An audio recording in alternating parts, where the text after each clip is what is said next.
yesterday we filed our petitions down here in Springfield. We had to produce 626 signatures. We turned in 1,109. And we did this in just over 3 weeks. And we had volunteers working across 19 counties who were knocking on doors, doing everything that was necessary. And what we discovered along the way is that there's a tremendous desire in the 18th district for change. And this election, perhaps more than any other that we've seen in a generation, gives us an opportunity where we can put the 18th congressional district in play. Now, for many of you, this is the first time you get an opportunity to meet me. John, you met me for 4 years, so you know me well. But for most of you, this is the first time that we get a chance to really talk. And so what I'd like to do is to sort of introduce a little bit of who I am, and at the same time give you an idea of why I'm in this race, what it's all about for me. I'm a teacher, and an educator for 37 years. The last 24 years I've been at Eureka College. And one of the things that I do as a teacher of history is basically I'm a storyteller. I tell a lot of stories. So I'm going to tell you a bit of a story as an introduction. I'm going to tell you a story about my father. During the years of World War II, my dad worked at a shipyard down in New Orleans, a place called Todd Johnson Shipyard. When the war started in 41, he was 36 years old, he had 2 kids. He was too old, basically, for the draft, but he got a job working in war industries. And for the 4 years of World War II, my dad worked as a pipe fitter at Todd Johnson Shipyard. Sometimes when ships came in that were too large to fit into the docks, the ships would basically be out in the river. They would take people, pipe fitters, out to the ships. They'd have to climb up rope ladders, basically hauling their toolkit up with them. My dad did that for the 4 years. One of the things that he gave me along the way was this item. It's basically a Navy E award. E for excellence. It was given to certain industries, it was given to certain workers during the years of World War II, those who were doing above and beyond, those who were proving that indeed they were making a difference. My father was always proud of this pen because one of the things that it recognized to him is that his work was appreciated, that in the America that he lived in, labor was validated. The work that people did was honored, it was respected. And for the time of World War II, when my father was working in that particular industry, he was making a reasonably decent salary, so reasonably decent that he was able to put a little bit of money aside. 2 years after World War II ended, my father was able to open his own business. What he did is he started an auto mechanic shop, had a filling station on the side. And for the rest of his life, he was a small business owner. See, what I'm talking about is a kind of transition that was very common in the United States. A kind of transition that was very common. You know of it from the stories of your fathers, your grandfathers who came before you. My father was able to put his 3 kids through college. You see, what he was able to do is he was able to find his part of the American dream. He was able to find his piece of the American dream. The opportunity was there.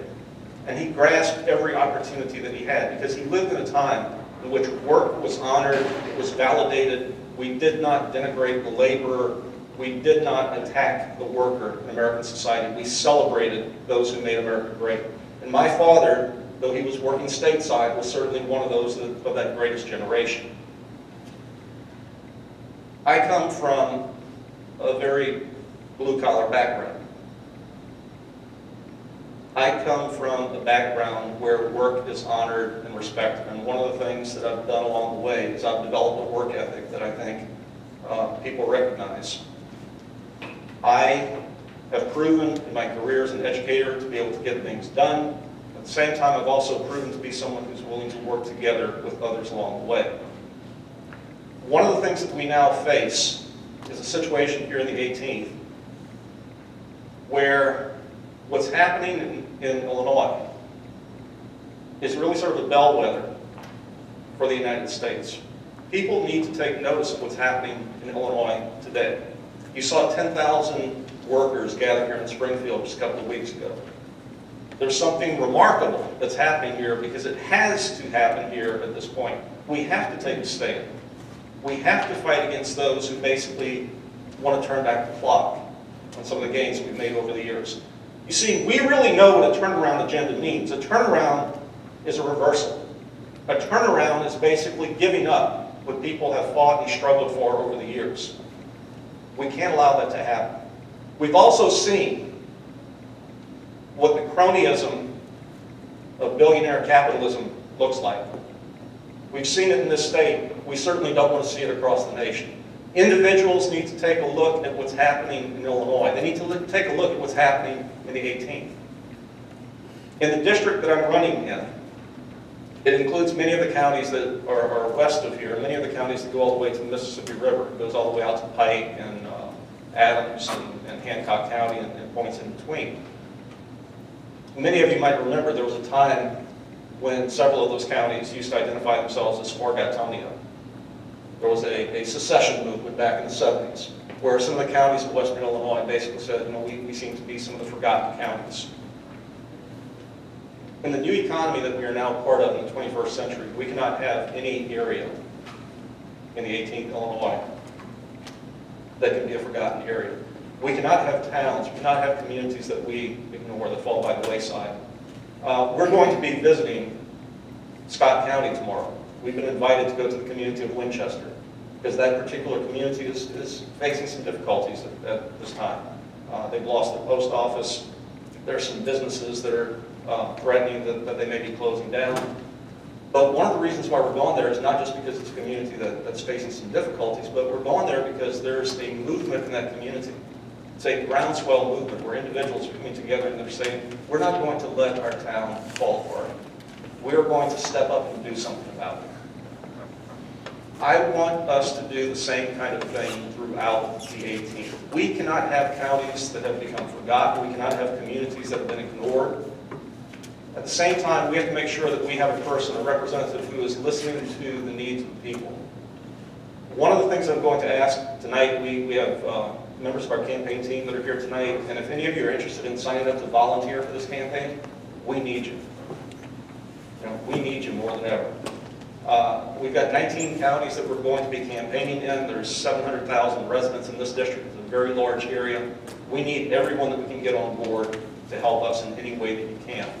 And so when you leave here this evening, we have clipboards in the back, and you can sign up to volunteer if you'd like. Down the line, we will be having campaign signs, so if you're interested in a yard sign down the line, you can let us know that. We also have some neat, spiffy buttons. So if you didn't get one of the buttons, you can make sure that you get a button before you leave tonight. Some people have asked me, why are you doing this? Why are you running? You're running against a guy named LaHood. That name is very well known. It's the beginnings of a political dynasty. You're running against someone who will probably outspend you by about a factor of 3 to 1, if not more. If we simply sit back and do nothing, if we simply say that this is a district where we can't compete, then we're surrendering to the cynicism. I believe that there's a lot of independents out there, and I know that there's a lot of Republicans out there who are dissatisfied with the status quo. And one of the things that we're going to do is we're going to appeal to every voter. We're going after Democratic votes, we're going after independent votes, we are going after Republican votes as well. This district is one that can become a purple district. It's going to take a lot of work. We've got 5 months to do it. I think it's possible. And so my message tonight, please join us. Please help us in any way that you can. This is a fight worth having. We want to mount a campaign of ideas. It's not simply going to be the noise of traditional politics. It's not going to be a personality-based campaign. We have challenged on every occasion, we have challenged the congressman to debate us on policy matters. One of the things that we intend to do is to roll out a specific policy proposal each week, starting next Monday, and that will be 20 proposals coming out over the course of the campaign. And we imagine that the congressman will probably release 0 policy proposals during that time. We're willing to go toe-to-toe, point by point, on specific issues. and I think we can hold our own. So if this sounds like a kind of campaign that you're willing to support, welcome aboard. We need you. Thanks a lot for the opportunity to chat with you tonight.